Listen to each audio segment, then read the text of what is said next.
So, yan, mapulay na buhay. So, yan, magluluto po tayo ng adobo. Yan. So, yan, magpiprito muna tayo ng eggplant o talong. At syempre, naglalaga na tayo ng nilagang itlog. So, ito yung ating ulam for today. Adobong talong at nilagang itlog. So, tara, samahan niyo ako magluto sa aking munting kusina. Let's go! So mga guys, naglalaga na po tayo ng nilagang itlog. Yan. At magpiprito na tayo ng talong. Ayan, pinapilit na po natin yung ating mantika. Tara, samahan niyo po ako magluto. So mga guys, magprito na po tayo ng talong. Ayan.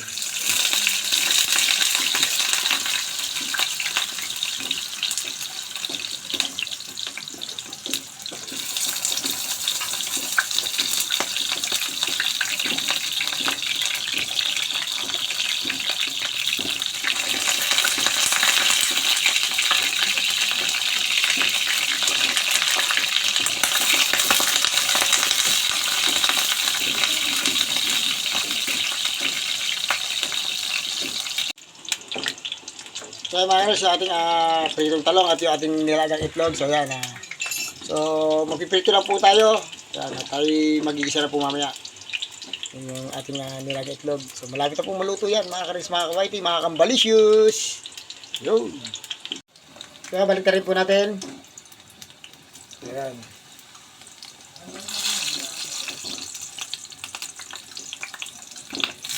So yan, dandalan po tayo at hinaan po natin yung ating apoy para po tayo matalisikan ng mantika. Yan.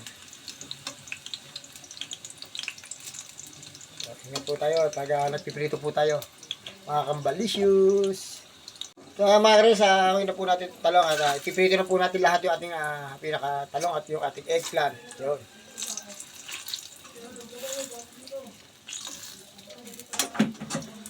So okay na rin po yung ating nilagang itlog. So papatayin na rin po natin yung natin nilagang itlog. So mga karis, mag-umpisa tayo bawang. Buta ng adobo mix. Yan.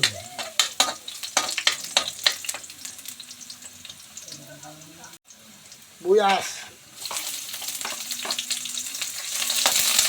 Simpleng adobo mix ni Kambalicious.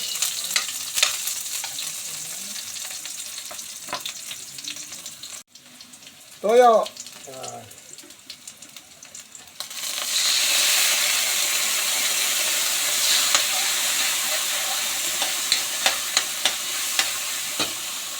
So, nalagyan natin ang tubig na mainit. Yeah, tubig na mainit kung ating gagamitin mga karis, mga kawaiti.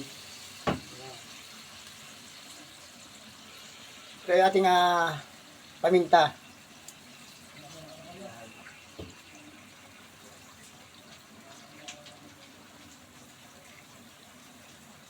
Siyempre, suka. Ayan.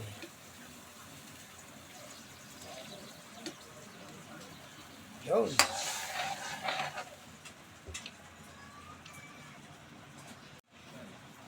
Laurel. Siyempre, ating pambalanse sa ating mga niluluto, asukal. Yan.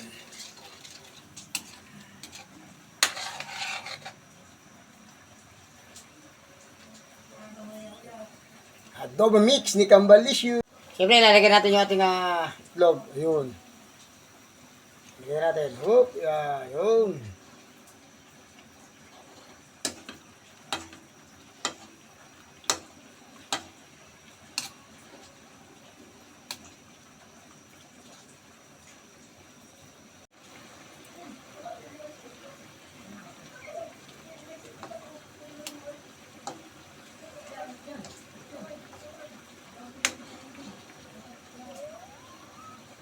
So, lalagyan natin yung ating pinakatalong mga karis. So, i-feed muna natin to. Yan. Yan, diba? Yan. So, kaya hinulin natin to. Depende po sa inyo sa mga nagluluto. Depende po sa inyo kung ano yung unahin yung ilagay. Siyempre, luto naman parehas na yan. Kaya nga, adobo remix yan. Yan, diba? Ganyan lang. So ayan, lagyan natin ng sili. So optional na lang sa mga may gustong lagyan ng sili. So lalagyan lang natin. Kahit isang piraso lang para may konting anghang. So yan naman ipikihin ko na lang o dudurugin mamaya kapag kakain na tayo. Yun, ganun na lang. So optional na lang po yan. Pwedeng wala, pwedeng meron. Yung paglalagyan natin ng sili. So siyempre ako, ang gusto ko kasi yung may konting anghang at may nangangagat para pampagana rin po kasi ang sili. Ayun lang po. So yan, hayaan lang natin iga ng konti. So okay na po yan. Ayan, luto na po yung ating adobo de remix ni Gambalicious. So, itry nyo na yung aking mga recipe.